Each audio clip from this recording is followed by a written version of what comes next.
and also a woman who also believes in developing herself and having a career for myself.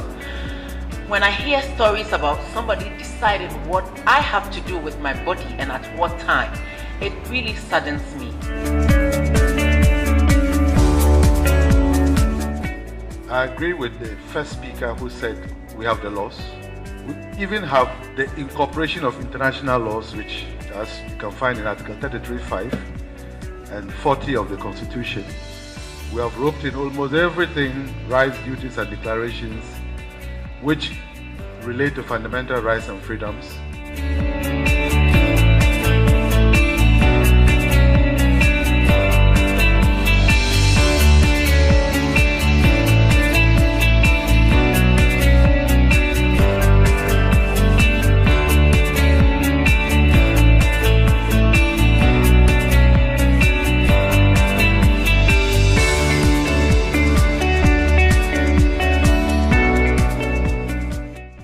I learned how to sew from a seamstress. I complete whatever treatment that is given to me by the seamstress. That is the same thing I'm going to treat others that come. And that has been the tradition. When I started, we have this, you come, you buy the forms and you enroll. It's apprenticeship. So you are being assigned to different tasks, house chores, you wash, you clean, you get pregnant, you are sacked. Pregnancy should not debar women from having positions in the workplaces, but sometimes it is used against women. It is a form of discrimination because you don't know when you can get pregnant. Who knows? Maybe you've been looking for pregnancy for a long time, but immediately you get the job, then you get pregnant. And because of the conditions in the workplace, people have to abort this. Please, let's report these issues to the trade unions and we will deal with it accordingly.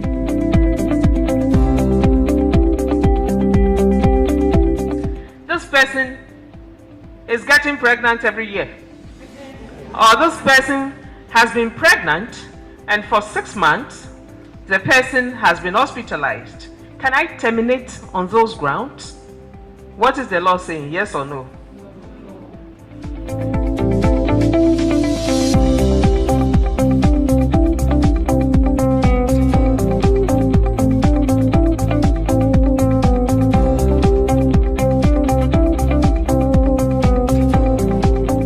I'm looking at, a small company like mine with 3 workers, and 2 of them would have to go on maternity leave.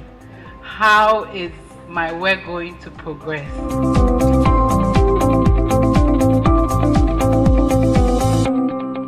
The issue about temporary work. Remember I said that if you are not qualified to be an employer, I'm sorry, don't be an employer. The fact is that the law provides for temporary work. Get temporary people to come and work not beyond 6 months. When they come back, then they go.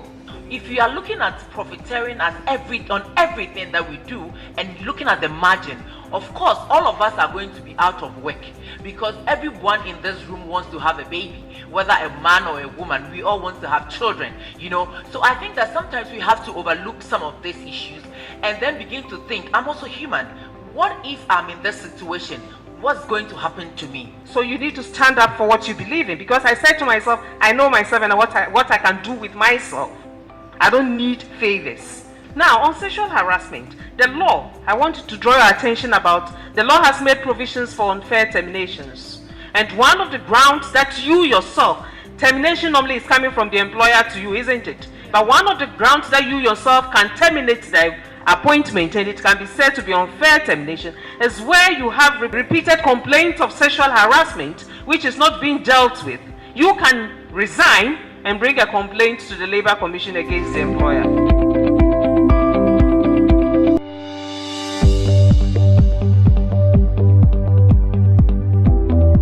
If the media gets it wrong, the society gets it wrong.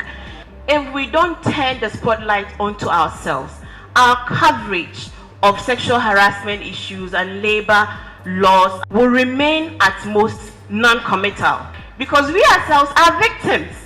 the newsrooms are a reflection of the patriarchal society. So the whole male dominance culture, the culture that evolved out of male ethos, because males dominated newsrooms before females entered newsrooms. So the macho conversation in the newsrooms is mostly very sexist. And if you're a woman and you're in the newsroom, it borders on serious sex hostility. But what I'm more interested in is a systemic issue where we have been able to get sex discrimination as a species or ground of discrimination pronounced upon by the court, which is good enough for all of us to take advantage of.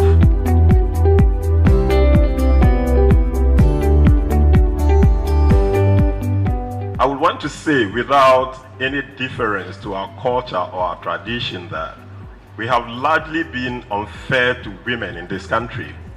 If you even look at our proverbs as Africans, the construction of gender within African proverbs itself is problematic. There is this Akan proverb which says, if a woman buys a gun, it's kept in the room of a man. And there, I think, a Zimbabwean proverb which says, a woman is a child. And that kind of conception of gender seems to spiral into our socio-cultural economic life as African countries. Studies have shown that women do 10% more work in the office, but do women themselves even know this? Women are trapped in the cultural web in which they are raised. So, mentally you feel restricted. So women themselves need to work to break out of that negative circle in which they've been caught within the web by the cultural settings, the stereotyping.